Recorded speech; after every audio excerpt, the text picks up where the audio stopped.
Hello everyone, this is Swapnil and welcome to my channel competitive strugglers. जसं की पाठीमागच्या 4 व्हिडिओमध्ये एक आपण 45 ते 50 क्वेश्चन बघितले. त्या 45 ते 50 क्वेश्चनमध्ये आपण त्याचं ॲन्सर आणि त्याच्या ऑप्शनचं एक्सप्लेनेशन देखील बघितलेलं आहे. तर हा जो काय आहे हा त्याचाच 5वा पार्ट आहे. या व्हिडिओमध्ये देखील आपण तशाच प्रकारचे क्वेश्चन ॲन्सर प्रिव्हियस इयरला विचारलेले आणि त्याचं एक्सप्लेनेशन बघणार आहोत. याचा फायदा कुठं कुठं होईल तर जे काही ग्रुप सीची एक्झाम आहे 24 तारखेला, त्या ग्रुप सीच्या एक्झाममध्ये ग्रुप सी फार्मासिस्ट, नंतर झेडपीचे फार्मासिस्टची एक्झाम असेल किंवा कुठलीही महाराष्ट्र स्टेट गव्हर्नमेंटची फार्मासिस्ट रिलेटेड एक्झाम असेल ती, किंवा ESICची फार्मासिस्ट रिलेटेड एक्झाम असेल, RRBचे जे काही एक्झाम असतील तर त्या एक्झाममध्ये जे काही टेक्निकल क्वेश्चन विचारले जाणार आहे. टेक्निकल म्हणजे कुठले तर आपल्या कोर सब्जेक्ट रिलेटेड, म्हणजे की फार्माकोलॉजी असेल, फार्मास्युटिक्स असेल, नंतर कुठले बायोकेमिस्ट्री असतील, नंतर ॲनाटॉमी फिजिओलॉजी असतील. तर हे जे काही टेक्निकल सब्जेक्ट आहेत ह्या क्वेश्चन टॅकल करण्यासाठी ह्या व्हिडिओचा फायदा होणार आहे. ह्या अशाच प्रकारचे व्हिडिओ मी दुसऱ्या सब्जेक्टचे देखील बनवणार आहोत. तर चला सुरुवात करूयात व्हिडिओला. फर्स्ट क्वेश्चन आहे, chemical changes of drug in living body are referred to as. ह्याचं करेक्ट आन्सर जे आहे ते आहे बायोट्रान्सफॉर्मेशन. आता बघूयात बायोट्रान्सफॉर्मेशन काय आहे. बायोट्रान्सफॉर्मेशन म्हणजे काय? बायोट्रान्सफॉर्मेशन म्हणजे काय तर ज्यावेळेस कुठलाही ड्रग आपण बॉडीमध्ये घेतो त्यावेळेस बॉडीमध्ये ड्रग घेतल्यानंतर कुठलाही ड्रग ज्यावेळेस आपण ॲडमिनिस्टर करतो तो इंटेस्टाईनमध्ये येणार. इंटेस्टाईनमधून तो सिस्टेमिक सर्क्युलेशनमध्ये येणार. तर इंटेस्टाईनमधून सिस्टेमिक सर्क्युलेशनमध्ये जो काही ड्रग येतो त्याला आपण म्हणतो बायो अवेलेबिलिटी. आता बायो ट्रान्सफॉर्मेशन म्हणजे काय तर त्याचं ऑब्जेक्टिव्ह नेमकं काय आहे तर कुठलाही एखादा ड्रग आहे, समजा एखादा प्रो ड्रग आहे तर त्या प्रो ड्रगचं ॲक्टिव्ह ड्रगमध्ये कन्व्हर्जन करणं, किंवा एखादा इनॲक्टिव्ह ड्रग आहे त्याचं ॲक्टिव्ह ड्रगमध्ये कन्व्हर्जन करणं, हे जे काय आहे ते ऑब्जेक्टिव्ह आहेत बायो ट्रान्सफॉर्मेशनचे. आता बायो ट्रान्सफॉर्मेशन जे आहे ना ते मेन 2 फेजमध्ये किंवा 2 स्टेपमध्ये घडतं, फेज 1 आणि फेज 2. आता या फेज 1 आणि फेज 2 म्हणजे काय तर कुठलाही ड्रग जो आहे तो बॉडीमध्ये म्हणजे इंटेस्टाईनमधून सिस्टेमिक सर्क्युलेशनमध्ये येण्यासाठी काय गरजेचं आहे तर तो ड्रग लिपोफिलिक असणं गरजेचं आहे.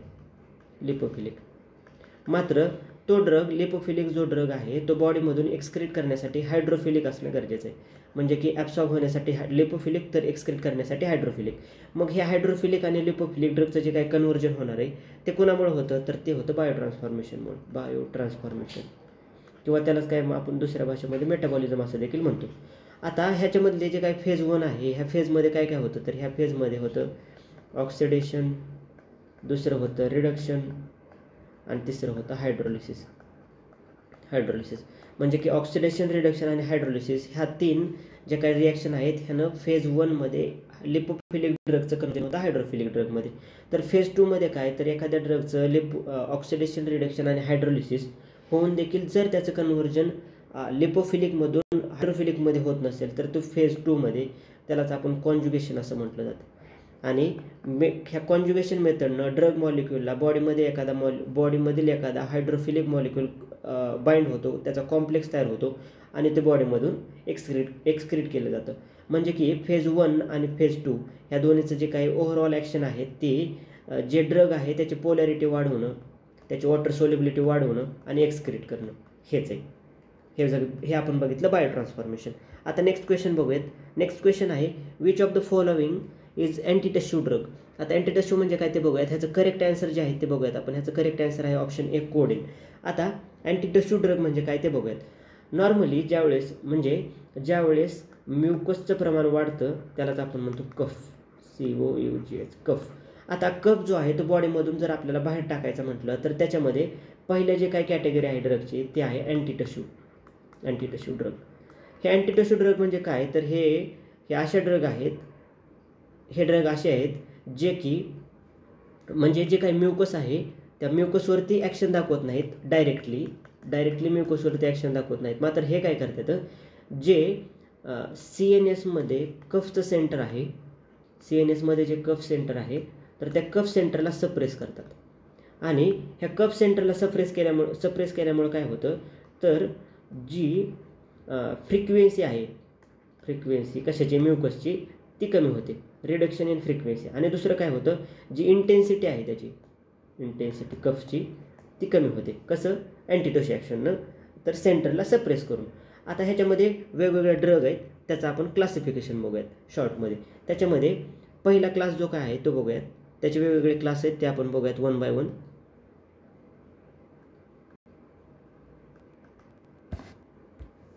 पहिला क्लास बघूयात. त्याच्यामधला पहिला क्लास आहे सेंट्रली ॲक्टिंग अँटीटिशू. सेंट्रली ॲक्टिंग, ह्या सेंट्रली ॲक्टिंगचे नंतर दोन. त्याच्यामधला पहिला आहे तो आहे नार्कोटिक्स, म्हणजे नार्कोटिक अँटीटिशू, आणि दुसरा आहे नॉन नार्कोटिक. Non narcotic.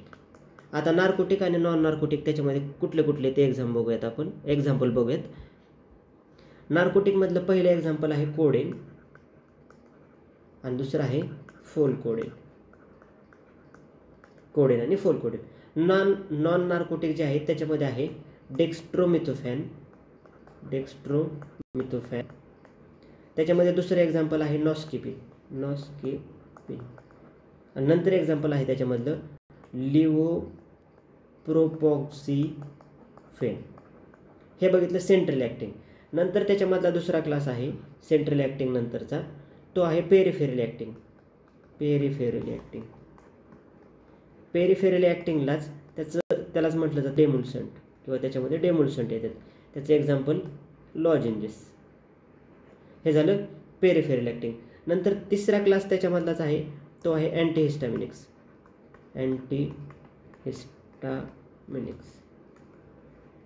ह्याचं एक्झाम्पल जे आहे ते आहे क्लोरफेनिरामाइन. आणि त्याचं दुसरं एक्झाम्पल आहे प्रोमिथॅझिन.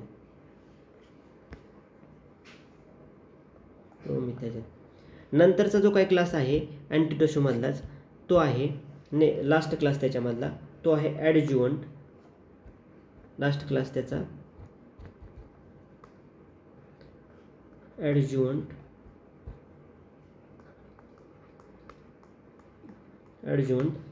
त्यालाच काय म्हटलं जातं तर ब्रॉन्कोडायलेटर. त्याचे एक्झाम्पल कुठले येतं तर त्याचे एक्झाम्पल पहिलं आहे साल्ब्युटामॉल. आणि दुसरं एक्झाम्पल त्याचंच आहे टरब्युटॅलिन. हे बघितलं अँटीटिशू. हे अँटीटिशू कसं तर CNS ॲक्ट होऊन जे काही कफ सेंटर आहे त्या कफ सेंटरला डिप्रेस करतात. आता दुसरी कुठली मेथड आहे का किंवा दुसरे कुठले ड्रग आहेत का जे की एक्सपेक्टोरंट म्हणून किंवा कफ रिलीज करण्यासाठी मदत करतात तर आहेत. तर दुसरे आहेत एक्सपेक्टोरंट. आता ह्या एक्सपेक्टोरंटमध्ये मेन दोन. त्याच्यामधला पहिला जो आहे तो काय आहे तर ब्रॉन्कियल सिक्रेशन वाढवतो. इन्क्रीज करणारा. आणि दुसरा क्लास जो आहे तो दुसरा आहे म्युकोलायटिक. म्हणजे काय तर म्युकसचं जे काही मॉलिक्यूल आहे त्या म्युकसच्या मॉलिक्यूलमध्ये जे काही बॉन्डिंग आहे ते बॉन्डिंगला ब्रेकडाऊन करणं आणि त्याची जी काही विस्कॉसिटी आहे ती विस्कॉसिटी कमी करणं. आता बघूयात ब्रॉन्कियल सिक्रेशन वाढवणारे त्याच्यामध्ये ड्रग कुठले आहेत तर त्याच्यामध्ये आहे गॉफेन्सिन. नंतर कुठलं एक्झाम्पल त्याचं नंतर आहे पोटॅशियम आयोडाईड. नंतर आहे सोडियम किंवा पोटॅशियम सिट्रेट. हे झाले ब्रॉन्कियल सिक्रेशन वाढवणारे. नंतर म्युकोलायटिक्स जे आहेत त्या म्युकोलायटिक्समध्ये एक्झाम्पल कुठले आहेत तर त्याच्यामध्ये एक्झाम्पल आहेत ब्रोमहेक्झिन. नंतर आहे ॲम्ब्रॉक्झॉल. नंतर आहे ॲसिटाइलसिस्टीन. ACETYL ॲसिटाइलसिस्टीन. आणि नंतर आहे कार्बोसिस्टीन. हे बघितलं आपण क्लासिफिकेशन दोन्हीचं अँटीटिशू आणि एक्सपेक्टोरंट. आता नेक्स्ट क्वेश्चन बघूयात. नेक्स्ट क्वेश्चन आहे dapsone is a medication used in treatment of. ह्याचं करेक्ट आन्सर आहे ऑप्शन बी लेप्रसी. आता बघूयात डॅप्सॉन लेप्रसीच्या ट्रीटमेंटमध्ये वापरलं जातं. आता आपण लेप्रसी म्हणजे काय ते बघूयात. लेप्रसी ह्यालाच दुसरं नाव आहे हॅन्सन्स डिसीज. आता हे हॅन्सन्स डिसीज कशामुळं नाव आहे तर लेप्रसीचा जो काही पॉझिटिव्ह एजंट आहे त्याचं नाव आहे मायकोबॅक्टेरियम लेप्री. हे मायकोबॅक्टेरियम लेप्री जे आहे ह्याचा शोध कोणी लावला तर हॅन्सन्स नावाच्या सायंटिस्टनं लावला. म्हणून लेप्रसीलाच हॅन्सन्स डिसीज असं देखील म्हटलं जातं. ह्याचं पॉझिटिव्ह एजंट आहे मायकोबॅक्टेरियम लेप्री. ह्याचं जे काही मेन कॉजिंग जे काही एरिया आहेत मेन कॉज कुठं होतो तर ते होतं स्किन काय होतं, स्किन लेजन आणि नर्व डॅमेज होतात, नर्व डॅमेज. तसंच हे जे काय आहे ते आईजवरती देखील इफेक्ट करतं, आईजवरती नोजवरती देखील इफेक्ट करतं. आता हे झाले पॉझिटिव्ह एजंट. ह्याच्या ट्रीटमेंटमध्ये काय काय वापरलं जातं, तर WHO सांगितलं, WHO की मल्टी ड्रग थेरपी सांगितली, मल्टी ड्रग थेरपी. आता मल्टी ड्रग थेरपीमध्ये WHO कुठले ड्रग सांगितले, तर त्याच्यामध्ये पहिला होता डॅप्सोन,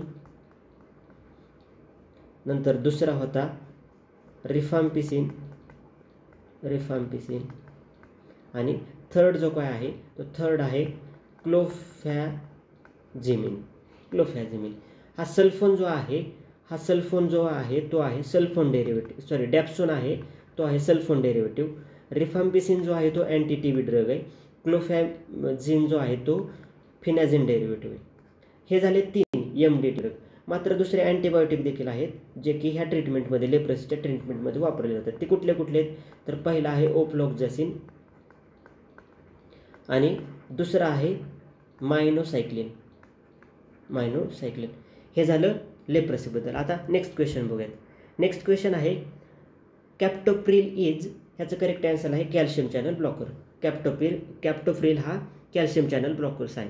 आता बघूयात कॅल्शियम चॅनल ब्लॉकर्स नेमके कुठल्या ड्रगच्या किंवा कुठल्या ट्रीटमेंटमध्ये आपण यूज करतो. तर त्याच्यासाठी महत्त्वाचं म्हणजे आपल्याला anti hypertensive drug,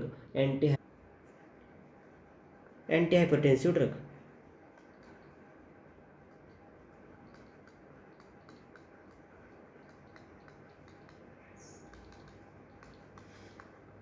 anti hypertensive drug म्हणजे सुरुवातीला बघूयात हायपरटेन्शन म्हणजे काय, तर जे काही ब्लड वेसल्स आहेत, ब्लड वेसल किंवा आर्टरी जे आहेत त्याच्यावरती जे काही ब्लड आहे त्याच्या ब्लड वेसल किंवा आर्टरी जे आहेत त्याच्या इंटरनल वॉलवरती जो काही ब्लडचा प्रेशर असतो त्याला ब्लड प्रेशर असं म्हटलं जातं. आता ब्लड प्रेशर वाढतो हे नेमकं कशावरती किंवा ब्लड प्रेशर कशावरती डिपेंड आहे, पहिलं आहे ब्लड व्हॉल्यूम आणि दुसरं आहे ते म्हणजे जे काही ब्लड वेसल्स आहेत, ब्लड वेसल्स त्याच्यावरती. आता ब्लड व्हॉल्यूममध्ये ज्यावेळेस ब्लडचं व्हॉल्यूम आहे ते वाढतं त्यावेळेस ब्लड प्रेशर वाढतो. ब्लडचं व्हॉल्यूम कशामुळे वाढतं, तर वॉटरची लेवल वाढल्यामुळे ब्लडमध्ये, किंवा जे काही साल्ट आहे मग त्याच्यामध्ये सोडियम असेल, पोटॅशियम असतील, हे साल्टचं प्रमाण वाढल्यामुळे ब्लड व्हॉल्यूम वाढतो आणि ब्लड प्रेशर वाढतो. आणि ब्लड वेसलमध्ये काय, तर त्याचं कॉन्ट्रॅक्शन झाल्यामुळे देखील ब्लड प्रेशर वाढतो. मग आता ट्रीटमेंट जे आहे अँटी हायपरटेन्सिव्हमध्ये ते कुठं ट्रीट केलं जातं, तर इथं ब्लडच्या व्हॉल्यूमवरती एक त्याची ट्रीटमेंट केली जाते आणि ही कॉन्ट्रॅक्शन ह्याच्यामध्ये जे काय आहे ते बदल करून ब्लड प्रेशर जो आहे कमी केला जातो. मग ड्रग जे काय आहेत ते कुठले ड्रग दिले जातात ते देखील याच मेकॅनिझमवरती डिपेंड आहेत. तर बघूयात आपण कुठले. तर आपण बघितलं की ब्लड व्हॉल्यूम वाढलं की ब्लड प्रेशर वाढतो. मग त्याच्यासाठी डायुरेटिक्स ड्रग दिले जातात. डायुरेटिक्स काय करतात, तर ब्लडचं व्हॉल्यूम कमी करतात. डायुरेटिक्सचं क्लासिफिकेशन आपण पाठीमागच्या व्हिडिओमध्ये बघितलं, त्यामुळे इथं आपण डायुरेटिक्सचं क्लासिफिकेशन बघणार नाहीत. दुसरे क्लास कुठले आहेत अँटी हायपरटेन्सिव्ह ड्रगमध्ये ते आपण बघणार आहोत. त्याच्यातला दुसरा क्लास आहे renin angiotensin aldosterone system inhibitor, RAAS inhibitor म्हणतात त्याला. ह्या रेनिन अँजिओटेन्सिन अल्डोस्टेरॉन इनिबिटरमध्ये मेनली आणखी एक सब टाईप आहेत. कुठले सब टाईप आहेत ते बघूयात आपण. त्याच्यामधला पहिला सब टाईप आहे तो आहे ACE इनिबिटर. ACE इनिबिटर म्हणजे काय, अँजिओटेन्सिन converting enzyme inhibitor.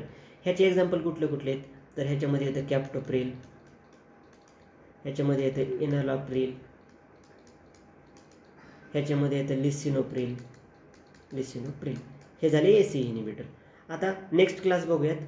Next class आहे angiotensin first receptor blocker, AT1 receptor blocker असं म्हटलं जातं. ह्याच्यामध्ये काय येतं, ह्याच्यामध्ये येतं लोसर्टॅन, व्हॅलसर्टॅन, टेलमिसर्टॅन, नंतर ओल्मिसर्टॅन. म्हणजे जर प्रिल येत असेल PRIL शेवटी तर ते ACE इनिबिटर, आणि जर SARTA येत असेल तर ते AT1 इनिबिटर म्हणजे अँजिओटेन्सिन 1 रिसेप्टर इनिबिटर. नंतरचा क्लास आहे थर्ड नंबरचा, तो आहे डिरेक्ट रेनिन इनिबिटर. आणि ह्याचं एक्झाम्पल काय आहे, तर ह्याचं एक्झाम्पल आहे स्केरिन, एलिस्केरिन, डायरेक्ट रेनिन इनहिबिटर. नंतरचा क्लास जो आहे अँटी हायपरटेन्सिव्ह मधला मेन क्लास, दुसरा क्लास म्हणूयात आपण त्याला, तो आहे सिम्पॅथॅटिक इनहिबिटर. Sympathetic inhibitor. ह्या सिम्पॅथॅटिक इनहिबिटरमध्ये काय काय आहेत हे महत्त्वाचं क्लासिफिकेशन आहे. सिम्पॅथॅटिक इनहिबिटर जे काय आहेत हा महत्त्वाचा आहे. सिम्पॅथॅटिक इनहिबिटरमध्ये काय येतं, पहिलं येतं अल्फा ॲड्रेनर्जिक ब्लॉकर. अल्फा ॲड्रेनर्जिक ब्लॉकरचं एक्झाम्पल आहे प्रॅझोसिन, आणि दुसरा आहे टेराझोसिन. तर दुसरा क्लास ह्याच्यामधला दुसरा क्लास बीटा ॲड्रेनर्जिक ब्लॉकर, त्याचे एक्झाम्पल आहे ॲटेनोलॉल आणि मेटोप्रोलॉल. नंतरचा ह्याच्यामधला तिसरा आहे अल्फा प्लस बीटा ॲड्रेनर्जिक ब्लॉकर, म्हणजे अल्फा ॲड्रेनर्जिक आणि बीटा ॲड्रेनर्जिक दोन्ही ॲक्शन दाखवते. त्याचे एक्झाम्पल आहे लॅबेटॉलॉल आणि कार्वेडिओल. हे झालं अल्फा आणि बीटा. नंतर ह्याच्यामधला चौथा क्लास आहे तो आहे सेंट्रल सिम्पॅथोलायटिक्स. ह्याचे एक्झाम्पल आहे क्लोनिडिन आणि दुसरे एक्झाम्पल आहे मिथाइल डोपा. हे क्लासिफिकेशन महत्त्वाचं आहे. Alpha blocker, beta blocker, alpha beta हे डायरेक्ट क्वेश्चनवरती विचारले जाऊ शकतात. नंतरचा तिसरा क्लास कुठला आहे, तिसरा क्लास आहे calcium channel blockers. Calcium channel ब्लॉकर्समध्ये त्याच्यातला पहिला क्लास आहे फिनाइल अल्काइल अमाइन्स. ह्याचं एक्झाम्पल आहे वरापामिल, फिनाइल अल्काइल अमाइन्स. ह्याच्यातला दुसरा क्लास आहे डायहायड्रोपायरिडिन. ह्याचे एक्झाम्पल आहे डिल्टॅझियम. नंतर डिल्टॅझियम सोबतच डायहायड्रोपायरिडिन जे काय आहेत त्याचे एक्झाम्पल आहे निफेडिपिन, डायहायड्रोपायरिडिनचं निफेडिपिन, अम्लोडिपिन आणि फेलोडिपिन. हे डायहायड्रोपायरिडिनचे एक्झाम्पल आहेत. तर बेन्झोथायझेपाइन्स ह्याचे एक्झाम्पल आहे डिल्टॅझियम. नंतरचा क्लास आहे ह्याच्यामधला नंतरचा क्लास आहे वॅसोडायलेटर. लास्ट क्लास अँटी हायपरटेन्सिव्ह ड्रगमधला वॅसोडायलेटरमध्ये पहिला क्लास आहे आर्टेरिओल वॅसोडायलेटर आणि दुसरा आहे आर्टेरिओल प्लस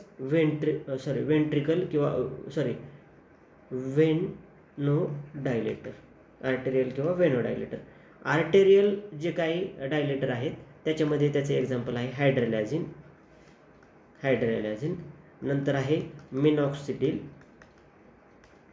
आणि जे आर्टेरियल प्लस वेनोडायलेटर आहेत त्याचे एक्झाम्पल आहे नायट्रोप्रोसाइड सोडियम. हे झाले अँटी हायपरटेन्सिव्ह ड्रगचं क्लासिफिकेशन. पहिला क्लास डाययुरेटिक्स, दुसरा रेनिन अँजिओटेन्सिन अल्डोस्टेरॉन इनहिबिटर, नंतर सिम्पॅथॅटिक इनहिबिटर, नंतर कॅल्शियम चॅनल ब्लॉकर्स आणि लास्टला वॅसोडायलेटर. आता नेक्स्ट क्वेश्चन बघूयात. नेक्स्ट क्वेश्चन आहे नेस्पिल टॅबलेट कंटेन्स. ह्याचं करेक्ट आन्सर आहे ऑप्शन ए. नेस्पिल टॅबलेट जे काय आहेत, नेस्पिल टॅबलेटमध्ये काय काय असते तर ह्याच्यामध्ये असते आयोडीन, सोडियम आयोडाईड आणि सिट्रिक ॲसिड. आता ह्याचा यूज कशासाठी केला जातो तर नेस्पिल टॅबलेट जे आहेत ह्याचा यूज केला जातो क्लोरिनेशन ऑफ वॉटरचं क्लोरिनेशन करण्यासाठी. आता वॉटरचं क्लोरिनेशन कशासाठी केलं जातं तर वॉटरमध्ये जे काय बॅक्टेरिया असतील, व्हायरस असतील किंवा आणखी दुसरे कुठले मायक्रोब्स असतील तर त्या मायक्रोब्सला किल करण्यासाठी ह्या क्लोरिनेशनचा वापर केला जातो. क्लोरिनेशनमुळे हे सगळं किल केलं जातं. आता हे बॅक्टेरिया, व्हायरस आणि मायक्रोब्स जे आहेत हे वॉटरमध्ये जर असतील तर ह्याच्यामुळे डिसीज होतात. कुठले कुठले डिसीज होतात, कोलेरा होतोय, नंतर होतो टायफॉईड, नंतर डिसेंट्री. तर क्लोरिनेशन ऑफ वॉटर हे केल्यामुळं ह्या जे काही कॉलरा असेल, टायफॉईड असेल, डिसेंट्री असेल, हे डिसीज होण्यापासून किंवा हे डिसीज होणं अवॉइड केलं जाऊ शकतं. त्याच्यासाठी कुठली टॅबलेट तर नेस्पिल टॅबलेट हे क्लोरिनेशन करतं. चला नेक्स्ट क्वेश्चन बघूयात. 6 number question. Choose the drug which is used in treatment of Hodgkin's disease and leukaemia in children. ह्याचं करेक्ट आन्सर आहे विनका. आता ह्याच्यामध्ये कशाचा वापर केला जातो तर विनकाचा. आपण पाठीमागच्या एका व्हिडिओमध्ये देखील बघितलं होतं. विनका, ह्या विनकापासून विनक्रिस्टिन आणि विनब्लास्टिन, विनक्रिस्टिन आणि विनब्लास्टिन हे दोन्ही विनका अल्कलॉइड आहेत. विनका अल्कलॉइड. आणि ह्या विनका अल्कलॉइड, विनक्रिस्टिन आणि विनब्लास्टिन ह्याचा उपयोग जो आहे तो अँटी कॅन्सर म्हणून केला जातो. Anti cancer. हा हॉडकिन्स डिसीज जो आहे, हॉडकिन्स डिसीज हा एक कॅन्सरच आहे. कोणाचा कॅन्सर आहे तर लिम्फोसाइटचा कॅन्सर. लिम्फोसाइटचा कॅन्सर. आता नेक्स्ट क्वेश्चन बघूया. नेक्स्ट क्वेश्चन आहे which of the following is cholinergic blocking agent. ह्याचं करेक्ट आन्सर आहे ॲट्रोपिन. कोलिनर्जिक ब्लॉकिंग एजंट म्हणजे असे ड्रग किंवा कोलिनर्जिक ब्लॉकिंग एजंटलाच कोलिनर्जिक अँटागोनिस्ट असं म्हटलं जातं. आणि आपण पाठीमागच्या व्हिडिओमध्ये बघितलं होतं की कोलिनर्जिक किंवा कोलिनचा अँटागोनिस्ट कोण आहे तर ॲट्रोपिन आहे. हे आपण बघितलं होतं मागच्या व्हिडिओमध्ये. नंतर काय ॲसिटाइल कोलिन तर काय अगोनिस्ट आहे. कार्बॅकॉल आणि पिरोकॉल्पिन हे जे आहेत हे दोन्ही ॲसिटाइल कोलिनचे अगोनिस्ट आहेत. अगोनिस्ट. आपण मागच्या व्हिडिओमध्ये बघितलं होतं की ॲसिटाइल कोलिन इस्ट्रेज नावाचं एन्झाईम असतं जे की ॲसिटाइल कोलिनचं कन्व्हर्जन करतं ॲसिटिक ॲसिडमध्ये आणि कोलिनमध्ये. मात्र जर ॲसिटाइल कोलिन इस्ट्रेजची लेवल कमी झाली तर ॲसिटाइल कोलिनचं प्रमाण वाढतं आणि ॲसिटाइल कोलिन जास्त ॲक्शन दाखवतो. तर त्या ट्रीटमेंटमध्ये आपण ॲट्रोपिन देतो आणि ॲट्रोपिन काय करतं तर ॲसिटाइल कोलिनचे जे काही रिसेप्टर आहे त्या रिसेप्टरला जाऊन बाइंड होतं आणि ॲसिटाइल कोलिनची जे काही ॲक्शन आहे ती ब्लॉक करतं. आता नेक्स्ट क्वेश्चन बघूया. नेक्स्ट क्वेश्चन आहे 8th question. Repeated administration of drug result in cell receptor blockage. This is known as. ह्याचं करेक्ट आन्सर आहे option A tachyphylaxis. Tachyphylaxis, tolerance, idiosyncrasy आणि सिनर्जिझम काय आहे ते आपण ह्या आता बघूयात. आता पहिल्यांदा आपण बघूयात टॅकिफायलॅक्सिस.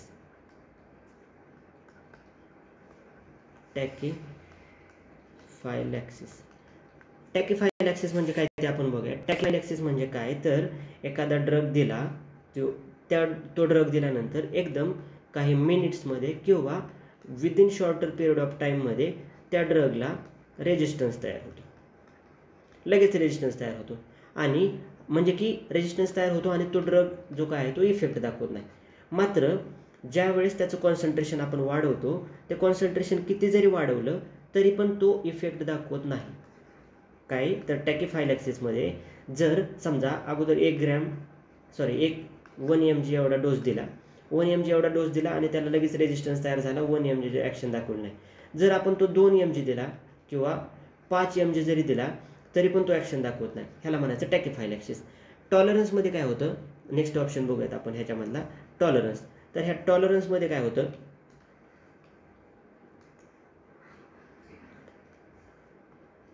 टॉलरन्स बघूयात.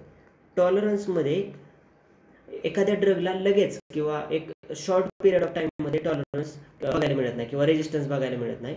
समजा एखादा ड्रग घेतला, त्याचा डोस आहे 1 mg, तो समजा 1 किंवा 2 महिन्यासाठी दिला, 2 मंथसाठी दिला, तर काय होतं ह्याला रेजिस्टन्स तयार व्हायला सुरुवात होते. मग काय करावं लागतं आपल्याला, जर ह्या ड्रगची ॲक्शन दाखवायची असेल तर डोस वाढवावा लागतो. म्हणजे 2 mg डोस दिला तर तो ड्रग जो आहे त्याची थेराप्युटिक ॲक्शन दाखवतो. म्हणजे की जरी नॉर्मल डोसला तो त्याचा इफेक्ट दाखवत नसेल तर त्याचं कॉन्सन्ट्रेशन वाढवलं की तो त्याचा ॲक्शन दाखवतो, इफेक्ट दाखवतो. त्याला म्हणायचं टॉलरन्स. आयडिओसिंक्रसी म्हणजे काय तर हा एक ॲबनॉर्मल रिस्पॉन्स आहे. ॲबनॉर्मल रिस्पॉन्स ऑफ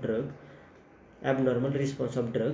ह्याचं की हे कशामुळे, हे जेनेटिक असू शकतं, जेनेटिक, किंवा ह्याचं अननोन मेकॅनिझम आहे किंवा ह्याचं मेकॅनिझम काय माहीत नाही. नंतरचा ऑप्शन काय आहे तर सिनर्जिझम. सिनर्जिझम म्हणजे काय ते आपण बघितलं होतं की समजा एखादा ड्रग आहे, त्या ड्रगसोबत दुसरा एखादा ड्रग दिला तर त्याची ॲक्शन जी काय आहे थेराप्युटिक ॲक्शन ती वाढते एकाच्यासोबत दुसरा दिल्याने. त्याला आपण म्हणतो सिनर्जिझम. आता नेक्स्ट क्वेश्चन बघूया. नेक्स्ट क्वेश्चन आहे gynaecomastia may be possible side effect of one of the following drug. ह्याचं करेक्ट आन्सर आहे ऑप्शन ए कीटोकोनाझोल. आता आपण बघूयात गायनेकोमॅस्टिया म्हणजे काय. गायनेकोमॅस्टिया म्हणजे काय तर ही एक अशी कंडिशन आहे ज्याच्यामध्ये काय होतं, ओव्हर डेव्हलपमेंट होतं. ओव्हर डेव्हलपमेंट किंवा enlargement of breast tissue in main. आता हे असं कशामुळे होतं तर ह्याचं रिझन आहे की आपल्या मेलच्या बॉडीमध्ये दोन हार्मोन महत्त्वाचे ह्याच्यासाठी, कुठले? एस्ट्रोजन आणि टेस्टोस्टेरॉन. ज्यावेळेस टेस्टोस्टेरॉनची लेवल वाढते त्यावेळेस काय होतं तर हे जे काही ब्रेस्ट टिश्यू त्याची ग्रोथ होते आणि त्याच्यामुळं आपल्याला गायनॅकोमेस्टिया हे बघायला मिळतं, म्हणजे की इस्ट्रोजनची लेवल वाढल्यामुळं. हे इस्ट्रोजन आणि टेस्टोस्टेरॉन हे जे काय आहे हे ज्यावेळेस बॅलन्स असतं त्यावेळेस जे काय आहे ते सगळं नॉर्मल चालतं. मात्र टेस्टोस्टेरॉनची लेवल जास्त असते as compare to testosterone. Estrogen हे खूप कमी असतं, त्याच्यामुळे मेलमध्ये हे जे काही ग्रोथ आहे ते बघायला मिळत नाही. मात्र जर इस्ट्रोजनची लेवल वाढली तर जे काही ब्रेस्ट टिश्यू आहे त्याची ग्रोथ होते आणि गायनॅकोमेस्टिया नावाचा डिसीज किंवा जे काही कंडिशन आहे ते आपल्याला बघायला मिळते. नंतर हे जे काही गायनॅकोमेस्टिया आहे हे फक्त कीटोकोनाझोलमुळेच होतं का तर ह्याचे दुसरे कुठले ड्रग आहेत का तर आहेत. त्याच्यामध्ये कुठले तर ते आहे रेस्पिरिडोन, नंतर आहे व्हरॅपॅमिल, नंतर आहे निफेडिपिन, नंतर आहे ओमेप्राझोल, नंतर काही अल्कायलेटिंग एजंट आहेत. हे सोडून दुसरे अँटीबायोटिक्स आहेत ज्याच्यामुळे देखील हे ॲक्शन बघायला मिळते. ते कुठले आहेत? कीटोकोनाझोल तर आपण आताच बघितलं. नंतर आहे मेट्रोनिडॅझोल, नंतर आहे आयसोनियाझाईड INH जे की अँटीटीबीच्या ट्रीटमेंटमध्ये वापरलं जातं. आता नेक्स्ट क्वेश्चन बघूयात. नेक्स्ट क्वेश्चन आहे a strong dog poison is, ह्याचं करेक्ट आन्सर आहे स्ट्रिक्निन. हे ब्रुसिन जो काय आहे ऑप्शन ए हे देखील पॉइझन आहे, मात्र ॲज कम्पेअर जसं जर स्ट्रॉंगचा विचार केला आपण तर हे स्ट्रिक्निन जे काय आहे हे ब्रुसिनपेक्षा जास्त स्ट्रॉंग आहे. इफिड्रिन काय आहे? इफिड्रिन तर अल्फा बीटा ॲड्रिनर्जिक अगोनिस्ट. इफिड्रिन हा हायोसामाइन जो काय आहे हा काय आहे तर हा इंटेस्टायनल बोवेल डिसीजेस IBDच्या ट्रीटमेंटमध्ये यूज केला जातो. त्याच्यामध्ये काय होतं क्रॅम्प अँड त्याला आपण काय म्हणतो cramp and irritable bowel syndrome किंवा पार्किन्सन डिसीजमध्ये देखील ह्याचा यूज केला जातो. पार्किन्सन डिसीजमध्ये देखील. आता नेक्स्ट क्वेश्चन बघूयात. Next and the last question in this video, 11th question. The disease caused by Entamoeba histolytica, ह्याचं करेक्ट आन्सर आहे अमोबियासिस. अमोबियासिस कोणामुळे होतो तर तो होतो एंटामोबिया हिस्टोलायटिका. आता मलेरिया जर बघितलं आपण मलेरिया तर ह्याचे पॉझिटिव्ह एजंट मलेरियाचे पॉझिटिव्ह एजंट कुठले आहेत मेनली बघूयात आपण. पहिलं आहे हे जे काय आहे ते प्लाझ्मोडियम आहे, प्लाझ्मोडियम फॅल्सिप्युरम, नंतर प्लाझ्मोडियम व्हायवॅक्स, नंतर प्लाझ्मोडियम ओव्हॅली, नंतर प्लाझ्मोडियम मलेरी. ह्याच्यामुळं मलेरिया होतो. आता दुसरं काय आहे फिलारियासिस कोणामुळे होतो तर उचेरिया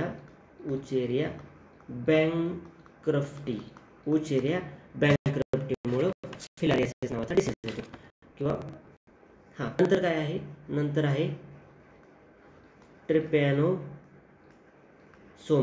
ट्रिपॅनोसोमियासिस कोणामुळे होतो तर त्याचा आहे ट्रिपॅनोसोमा ब्रुसी. तर या व्हिडिओमध्ये आपण 11 क्वेश्चन बघितलेत. नंतर असेच ॲनाटॉमी फिजिओलॉजीवरती आपण प्रिव्हियस इयर क्वेश्चन बघणार आहोत. हे 5 व्हिडिओमध्ये आपण बऱ्यापैकी डेटा कव्हर केलेला आहे. आणखी एकदा जर याच्या अगोदर तुम्ही व्हिडिओ बघितला ह्याच्या अगोदरचे व्हिडिओ बघितले नसतील तर अगोदरचे व्हिडिओ बघून घ्या. तुमचे बऱ्यापैकी रिव्हिजन बऱ्यापैकी क्वेश्चन तुम्हाला ह्याच्यातून सुटून जातील. ह्याच्यामध्ये मी जास्तीत जास्त इन्फॉर्मेशन जे आहे ते कव्हर करण्याचा प्रयत्न केला आहे. मी पुढं आणखी काही व्हिडिओमध्ये ॲनाटॉमी फिजिओलॉजीचे नंतर बायोकेमिस्ट्रीचे देखील व्हिडिओ बनवणार आहे, तसेच GKचे देखील व्हिडिओ बनवणार आहोत. लवकरात लवकर मी ते व्हिडिओ अपलोड करेन. व्हिडिओ लक्ष देऊन ऐका. वाटलं तर थोडं त्याच्याबद्दल आणखी सर्च करण्याचा प्रयत्न करा आणि इलिमिनेशन मेथडनं क्वेश्चन सॉल्व्ह करायचा प्रयत्न करा. म्हणजे जर तुम्हाला जर एखादा पॉईंट माहिती आहे तर तो पॉईंट माहिती आहे त्याचं लॉजिक लावून इकडं तिकडं क्वेश्चन सोडवण्याचा प्रयत्न करा. तर चला थांबूयात इथं. पुन्हा भेटूयात नेक्स्ट पुढच्या व्हिडिओमध्ये. Thanks for watching. जर व्हिडिओ आवडला लाईक करा. जर काही तुम्हाला म्हणजे आणखी सुधारणा करायची असतील, काय कुठला कशावरती व्हिडिओ बनवायचा असेल तर तुम्ही तसं कमेंटमध्ये सांगू शकता. थँक्यू.